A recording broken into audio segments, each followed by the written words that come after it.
ଗାଢ଼ ଅନ୍ଧାରକୁ ପଛ କରି ସକାଳ ଫେରେ ଠିକ୍ ସବୁଦିନ ପରି।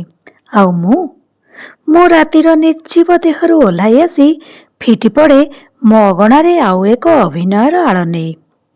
ନମସ୍କାର, ମୁଁ ରଶ୍ମି ସାହୁ। ଆଜି ମୋ ଡାଏରୀରେ ଆଙ୍କି ଦେଇଛି ମୋ ଅଭିନୟର ଭିନ୍ନ ଏକ ଛିଟା।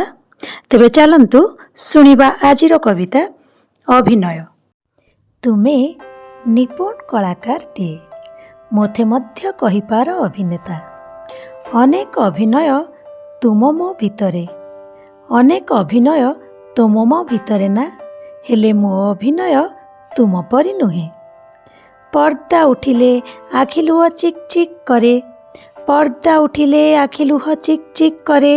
ପ୍ରଲେପ ବୋଳା ଚେହେରାର ଆଳରେ ଶବ୍ଦ ସବୁରେ ବୋଳିବାକୁ ହୁଏ ମିଛ ସତର ଗାଢ଼ ରଙ୍ଗ।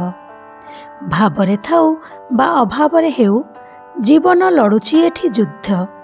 ଭାବରେ ଥାଉ ବା ଅଭାବରେ ହେଉ, ଜୀବନ ଲଢ଼ୁଛି ଏଠି ଯୁଦ୍ଧ।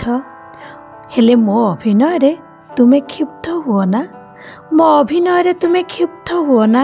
ଦେଖ ଦେଖ ଦେଖଣାହାରୀଙ୍କ କୋଳାହଳ ଭିତରେ ବି ମୁଁ କେମିତି ବାରି ନେଇଛି ତୁମ ଅଭିନୟର ବ୍ୟାକୁଳତା। ଆପଣାର ହାତ ମୁଠାରେ ଥିବା ରକ୍ତ ଭିଜା ଗୋଲାପକୁ ଦର୍ଶକ ତୋଫା ଲାଲ ରଙ୍ଗ କହି ଖୁସିରେ ଦେଉଛନ୍ତି କରତାଳି। ହେଲେ ତୁମେ ତ ମୋର ଖୁବ୍ ପାଖାପାଖି ଥିବ ନା, ହେଲେ ତୁମେ ତ ମୋର ଖୁବ୍ ପାଖାପାଖି ଥିବ ନା।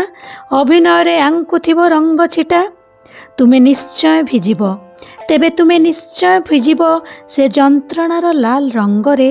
ଶିଆଳି ସେଜର କ୍ଳାନ୍ତ ପୁରୁଷଙ୍କୁ ଦିନେ ନା ଦିନେ ଭୋଗିବାକୁ ପଡ଼ିବ ଯନ୍ତ୍ରଣା। ଶିଆଳି ସେଜର କ୍ଳାନ୍ତ ପୁରୁଷଙ୍କୁ ଦିନେ ନା ଦିନେ ଭୋଗିବାକୁ ପଡ଼ିବ ଯନ୍ତ୍ରଣା। ଏହା ତ ବିଧି ନିର୍ଦ୍ଧାରିତ, ଏହା ତ ବିଧି ନିର୍ଦ୍ଧାରିତ। ମୁଁ ଜାଣେ ତୁମେ ଯେବେ ଥକିଯିବ ପର୍ଦ୍ଦା ପଡ଼ିବା ଆଗରୁ, ତୁମେ ଯେବେ ଥକିଯିବ ପର୍ଦ୍ଦା ପଡ଼ିବା ଆଗରୁ, ତୁମ ସଳାପର ମିଠାପଣରେ ସାଉଁଟି ନେଉଥିବ ନିଖୁଣ ଅଭିନୟର ବାହା ବାହା। ତୁମ ସଳାପର ମିଠାପଣରେ ସାଉଁଟି ନେଉଥିବ ନିଖୁଣ ଅଭିନୟର ବାହା ବାହା। ଆଉ ମୁଁ କୋହରୁ ଲୁହର ବାଟରେ ଜଳୁଥିବି ଯାହା, ଆଉ ମୁଁ କୋହରୁ ଲୁହର ବାଟରେ ଜଳୁଥିବି ଯାହା, ଦୃଶ୍ୟପଟରୁ ଅଦୃଶ୍ୟ ହେବା ଯାଏ, ଦୃଶ୍ୟପଟରୁ ଅଦୃଶ୍ୟ ହେବା ଯାଏ। ଧନ୍ୟବାଦ, ନମସ୍କାର।